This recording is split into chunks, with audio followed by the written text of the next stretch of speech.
இயற்கையிலேயே கூந்தலின் மனம் உண்டு என்பதுதான் எமது தீர்ப்பு. ஒரு காலம் இருக்க முடியாது.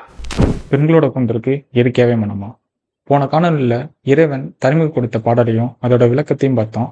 அதுல இறைவன் பெண்களோட கூந்தலுக்கு இயற்கையாவே மனம் இருக்குன்னு சொல்லியிருப்பாரு. அது தவறுன்னு நக்கீரர் விவாதம் பண்ணுவாரு. உண்மையாவே பெண்களோட கூந்தலுக்கு இயற்கையாவே மனம் இருக்கா? வாங்க பார்ப்போம். விலங்குகள் தன்னோட எல்லையை வகுக்கவும், தகவல்களை பரிமாறிக்கொள்ளவும், குறிப்பா இனப்பெருக்கம் செய்யவும் ஒரு குறிப்பிட்ட ஹார்மோனை பயன்படுத்தி இயற்கையாவே வாசனை உண்டு பண்ணும்.